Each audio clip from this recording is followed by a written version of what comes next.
ઉપાસના દ્રઢ થયા વિના કોઈ વાત સિદ્ધ થતી નથી. દિવાન સાહેબ, ગમે તેવી આત્માની વાતો કરો અને વિચાર કરો, પણ પ્રગટ ભગવાનની ઉપાસના વિના કોઈ વાત સિદ્ધ થતી નથી.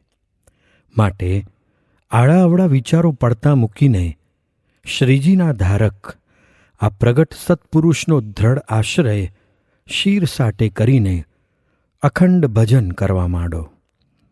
જેટલી ઇષ્ટદેવને વિશે પ્રતીતિ આવશે અને ઉપાસના દ્રઢ થશે, તેટલી જ આત્મા અનાત્માની વિકતિ થશે અને જોત જોતામાં બ્રહ્મરૂપ થઈ જવાશે.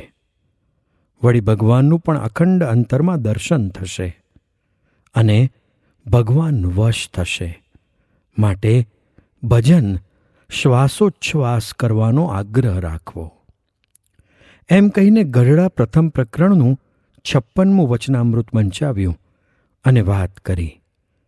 ભાગવત જેવા સતશાસ્ત્રમાં પણ જ્ઞાન કરતાં ભક્તિનું બળ વિશેષ કહ્યું છે. એમ કહીને નીચેના શ્લોક બોલ્યા. શ્રેયઃ શ્રુતિમ ભક્તિમુદસ્ય તે વિભો ક્લિશ્યન્તિ યે કેવલબોધલબ્ધયે તેષામસૌ ક્લેશલ એવ શિષ્યતે નાન્યદ્યથા સ્થૂલતુષાવધાતીનામ. ભાગવત 10:14-4. એટલે કે આત્યંતિક કલ્યાણને પામવા માટે તો ભગવાનની ભક્તિ એ જ એક સાધન છે, દ્વાર છે, નિસરણી છે. તે સિવાય એકલું જે જ્ઞાન, તે તો જેમ ડાંગરના ફોતરા ખાંડીએ અને તેમાંથી કાંઈ નિસરે નહીં અને ઉલટું ક્લેશ પમાડે એવું છે. વળી બ્રહ્મભૂત પ્રસન્નાત્મા ન શોચતી ન કાક્ષતી સમઃ સર્વેષુ ભૂતેષુ મદભક્તિમ લભતે પરામ. ગીતા અધ્યાય 18:54. આત્મા રામાશ્ચ મુનયો નિર્ગ્રંથા અપ્યુરુક્રમે કુર્વન્ત્યહૈતુકીમ ભક્તિમિત્થ ભૂતગુણો હરિઃ. ભાગવત 1:7-10.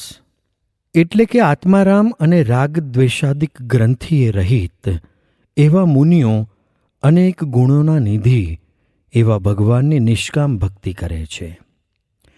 પરિનિષ્ઠિતોઅપી નૈર્ગુણ્ય ઉત્તમ શ્લોક લીલયા ગૃહીત ચેતા રાજર્ષે આખ્યાનમ યદધીતવાન.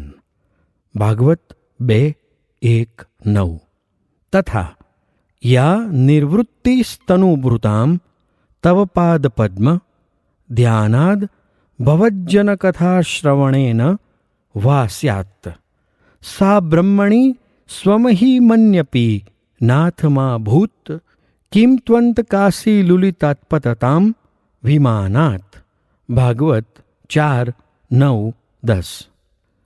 એટલે કે જે આનંદ સુખ તમારા ચરણારવિંદના ધ્યાનથી અથવા તો તમારા ભક્તજનની કથા સાંભળવાથી મળે છે, તે નિવૃત્તિ સુખ હે નાથ સ્વસ્વરૂપ જે કેવળ બ્રહ્મ તેમાં મળતું નથી. અર્થાત ભક્તિ વિહોણી જે આત્મસત્તારૂપ સ્થિતિ, તેમાં તે સુખ નથી.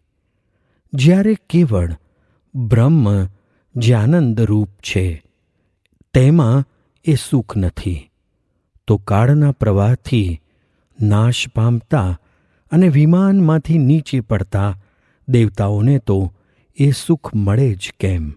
માટે નૈષ્કર્મ્યમપ્યચ્યુત ભાવવર્જિતમ ન શોભતે જ્ઞાનમલમ નિરંજનમ.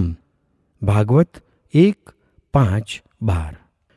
એટલે કે અવિદ્યાને ટાળનારું જે પરબ્રહ્મ પરમાત્માના સ્વરૂપનું જ્ઞાન જો ભક્તિ વિનાનું હોય તો તે સંપૂર્ણ શોભતું નથી.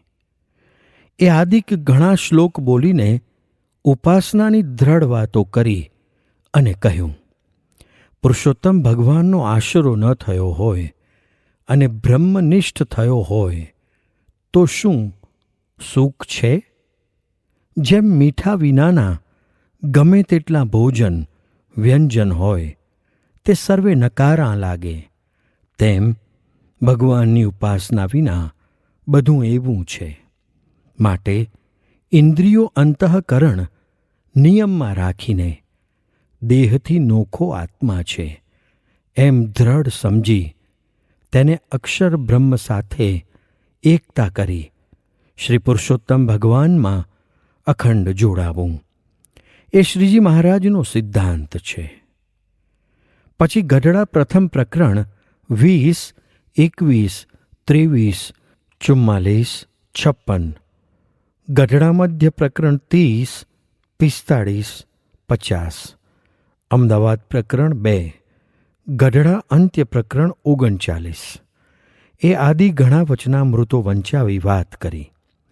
જેને સત્સંગ થયો છે તેને તો અંતરદ્રષ્ટિ કરીને ભગવાનની મૂર્તિ બહાર અથવા અંદર હોય તે સામું જોઈ રહેવું અને એમ જોતાં જોતાં અક્ષરરૂપ મુક્તની પંક્તિમાં ભળી જઈ પુરુષોત્તમના દાસ થઈને અખંડ ભગવાનની હજુરમાં રહેવું છે એવું નિશ્ચય કરી લેવો. એવું ક્યારે થવાય? તો જ્યારે આપણે 3 દેહ, 3 અવસ્થા અને 3 ગુણોથી પર ચૈતન્ય એવું પોતાનું સ્વરૂપ માનીએ અને એમ બ્રહ્મરૂપ થઈને ભગવાનનું ભજન કરીએ ત્યારે જ પોતાનું સ્વરૂપ દેહથી છૂટું પડીને અતિ પ્રકાશમાન ઉજ્જવળ દેખાય. એ સિવાય બીજા કોટી સાધનો કરીએ તો પણ પોતાના સ્વરૂપના દર્શન થતાં જ નથી. માટે આ બધા વચનામૃતોનો એ જ ભાવ છે. તે એવું કર્યા સિવાય કોટી કલ્પે છૂટકો નથી. તેમાં જો પોતાનું ડાપણ રાખ્યું તો આવો અવસર ચાલ્યો જશે. જેને એકાંતિકને માર્ગે ચાલવું હોય અને એકાંતિક ધર્મ સિદ્ધ કરવો હોય તેણે અખંડ ભજન કરવાનો આગ્રહ રાખવો. ભજન કરતાં જ માયા કપાશે. માટે ઇન્દ્રિયો અંતઃકરણના ભાવથી પર થઈને જગતના નાશવંત અને તુચ્છ પદાર્થનો મોહ છોડી એક રસ પરિપૂર્ણ એવું જે બ્રહ્મ સ્વરૂપ તેને વિશે આપણે આપણો આત્મા લીન કરી નાખવો. જેમ નદીઓ સમુદ્રને વિશે લીન થાય છે, સતી અને પતંગ અગ્નિને વિશે બળી જાય છે અને શૂરો રણને વિશે ટૂંક થઈ જાય છે, તેમ આપણે એવો વેગ લગાડી દઈ તે તેજને વિશે જે પુરુષોત્તમ નારાયણની મૂર્તિ રહી છે તેને વિશે અખંડ પ્રીતિ કરી દેવી. એમ કરતાં જ્યારે કોઈ ઠેકાણે માલ નહીં મનાય અને તે મૂર્તિમાં જ અખંડ વૃત્તિ રહેશે ત્યારે આને આ દેહે કાર્ય સિદ્ધ થશે. આ પ્રમાણે અનહદ વાતો કરીને સૌને અપાર સુખ આપ્યું. દિવાનજી તો અવાક જેવા જ થઈ ગયા. જેને માથે શત્રુ હોય તેને ઊંઘ આવે નહીં. એક વખત કથા વાર્તા નિયમ ચેષ્ટા કરી 12 વાગે સૌ સૂતા. એકાએક 1 વાગે ભગતજી ઉઠ્યા અને શ્વાસોચ્છ્વાસ ભજન કરવા બેઠા. પછી તો સૌ હરિભક્તો તથા દિવાનજી પણ જાગી ગયા અને ભગતજી પાસે ચારેકોર સૌ બેસી ગયા. થોડી વારે દિવાનજીએ પૂછ્યું, ભગતજીને બોલાવીએ? ત્યારે ગોવિંદભાઈએ કહ્યું, એમની મેળે હમણાં બોલશે. પછી અર્ધ ઘડીએ નેત્ર મીંચી એ જ આસનમાં સ્થિર રહીને ધીર ગંભીર સ્વરે ભગતજી બોલ્યા, જેને ભગવાનને વશ કરવા હોય અને અખંડ ભજન કરવું હોય તેને આવી રીતે ફડકી ફડકીને જાગવું અને ભજન કરવું. મુમુક્ષુને તો હરણ ફડકો અને કાક નિદ્રા જોઈએ, કારણ કે જેને માથે શત્રુ હોય તેને ઊંઘ આવે નહીં. તેમ આપણે માથે જ્યાં સુધી અંતઃકરણ ઇન્દ્રિયો શત્રુ જીવતા છે ત્યાં સુધી સુખે ઊંઘાય નહીં. માટે ખાતાં પીતાં સૂતા જાગતાં ભજનનો આગ્રહ રાખવો. એવો આગ્રહ જો રાખે તો શું ન થાય?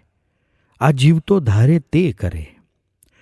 એમ વાતો કરી પોતે નેત્ર ઉઘાડીને કહ્યું, વચનામૃત પંચાળા પ્રકરણનું 3 વાંચો. પછી ગોવિંદભાઈ પાસે વચનામૃત પંચાવ્યું. તે ઉપર વાત કરી. રાજાને જ્યાં સુધી માથે શત્રુ છે ત્યાં સુધી સુખે ઊંઘ આવતી નથી. શત્રુ જીતાયા પછી જ નિરાતે ઊંઘે છે. એમ જેને માથે શત્રુ હોય તેને તો ઊંઘવાનું હોય જ નહીં. ઇન્દ્રિયો અંતઃકરણ રૂપી શત્રુ જરૂર ખાતર પાડી જાશે.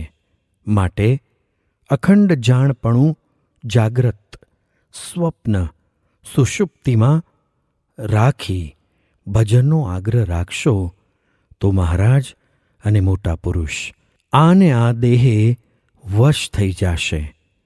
પછી સર્વેને કહ્યું, હવે સૂઈ જાઓ. એમ બધાને સૂવાની આજ્ઞા કરી. પછી સવારે વહેલા ઉઠી બધા નદીએ નાહવા ગયા. ભગતજી ઘેર નાહ્યા અને પૂજા કરીને પરવાર્યા. ત્યાં સર્વે નાહીને આવ્યા. બધા પૂજા કરી રહ્યા પછી સભા થઈ.